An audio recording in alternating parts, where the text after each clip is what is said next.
നമസ്കാരം. എറണാകുളത്തുള്ള യാത്രാമധ്യയാണ് ഇന്ന് എറണാകുളത്ത് ഒരു പ്രസ് മീറ്റും ഇവിടുത്തെ മെൻസ് റൈറ്റ് ആക്ടിവിസ്റ്റുകളെയൊക്കെ കാണുന്നുണ്ട്.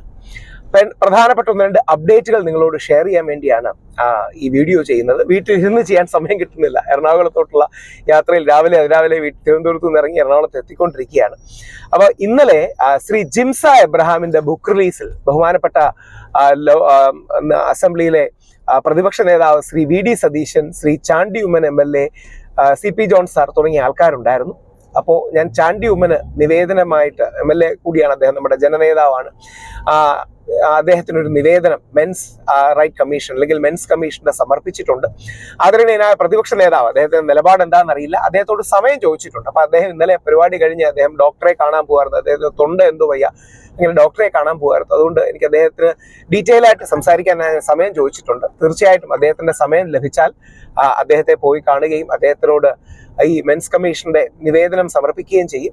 ശ്രീ എൽദോസ് കുന്നപ്പള്ളി MLA ഇന്നലെ വൈകിട്ട് 6:30 ഈ ഡ്രാഫ്റ്റ്, ഞങ്ങൾ കൊടുത്ത ഡ്രാഫ്റ്റ്, അദ്ദേഹം കുറെ കൂടെ ലീഗലി, അദ്ദേഹം ഒരുപാട് കാര്യങ്ങൾ അങ്ങനെ പ്രസന്റ് ചെയ്തിട്ടുള്ള വ്യക്തിയാണ്, സ്വകാര്യ ബില്ലുകളും പറ്റും, പ്രഗത്ഭനായ സാമാജികനാണ്. ശ്രീ എൽദോസ് കുന്നപ്പള്ളി കാര്യമായിട്ട് ആ ബില്ലുകളെല്ലാം ഡ്രാഫ്റ്റ് ചെയ്തിട്ടുണ്ട്. അദ്ദേഹം അത് ഫർദർ ആക്ഷന് വേണ്ടി മുമ്പോട്ട് ശക്തമായി പോകുന്നുണ്ട്. എപ്പോഴാണ് ടൈം കിട്ടുക എന്നറിയില്ല. പക്ഷേ ഈ മൊമെന്റുമായി മുമ്പോട്ട് പോകുന്ന കാര്യം വളരെ പോസിറ്റീവാണ്.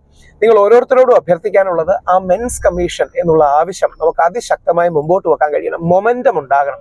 ഞാൻ പല ചാനലുകളോട് റിക്വസ്റ്റ് ചെയ്യാറുണ്ട്, നിങ്ങളൊരു പോൾ എടുക്കും. അതായത് നിങ്ങളുടെ ചാനലിൽ, യൂട്യൂബിലൊക്കെ ഇപ്പം പോൾ ഉണ്ടല്ലോ, മെൻസ് കമ്മീഷൻ വേണോ വേണ്ടയോ തുടങ്ങിയ കാര്യങ്ങളുടെ ഒരു പോൾ എടുക്കും. 75 മുതൽ 90% വരെ നമുക്ക് അനുകൂലമായിരിക്കും. പുരുഷ കമ്മീഷൻ വേണമെന്ന് വാദിക്കുന്നവരായിരിക്കും. വലിയൊരു ശതമാനം സ്ത്രീകളും നമ്മളെ പിന്തുണയ്ക്കുന്നുണ്ടത് വളരെ സന്തോഷകരമായ കാര്യമാണ്. അതുകൊണ്ട് ഈ മൊമെന്റം കാത്തുസൂക്ഷിക്കാനാകട്ടെ, വലിയ രീതിയിലുള്ള പിന്തുണയാകട്ടെ. ദേശീയ മാധ്യമങ്ങൾ അടക്കം തന്നെ ചില ഈ വിഷയങ്ങൾ ചർച്ചയ്ക്കും ന്യൂസുമായിട്ടൊക്കെ വന്നത് വളരെ ഓരോ പുരുഷന്റെയും വിജയമാണ്. ഇന്നലെ ഇന്ത്യ ടുഡേ അടക്കമുള്ള ദേശീയ മാധ്യമങ്ങൾ അതിന്റെ മലയാളം വേർഷനൊക്കെ ഈ വാർത്ത കൊടുത്തിരുന്നു. ഇന്ന് സൗത്ത് ഇന്ത്യയിലെ പല ചാനലുകളും കണക്ട് ചെയ്തിരുന്നു ഈ വിഷയത്തെക്കുറിച്ച് ചർച്ച. അങ്ങനെ പല ചാനലുകളും ഉണ്ട്. News 18 പോലെയുള്ള കേരളത്തിന്റെ ഒരു ദേശീയ മാധ്യമത്തിലടക്കം ഇതിന്റെ ചർച്ചയും മറ്റും വരികയുണ്ടായി. ഇത് പൊതുസമൂഹത്തിൽ കൂടുതൽ എത്തിക്കാനും ഈ വിഷയത്തിന് വലിയ ജനപിന്തുണയുണ്ട്.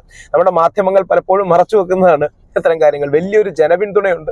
ഓരോ ചാനലിലെയും അടിയിൽ വരുന്ന കമന്റുകൾ മാത്രം നോക്കിയാൽ മതി. ഇത് ചെയ്യുന്നതാരും സ്ത്രീ വിരോധികളൊന്നും അല്ല, അല്ലെങ്കിൽ മെയിൽ ഷോവിനിസ്റ്റുകളൊന്നും അല്ല. നല്ലൊരു ശതമാനം സ്ത്രീകളാണ്. എന്നോട് എല്ലാ കാര്യത്തിലും യോജിക്കുന്നവരുമല്ല. എല്ലാവരും ഇതിൽ എഴുതുന്ന ഒരു കാര്യം, രാഹുൽ ഈശ്വർ പറയുന്ന പല കാര്യങ്ങളോടും വിയോജിപ്പാണ്, ഈ കാര്യത്തോട് യോജിപ്പാണ് എന്നാണ്.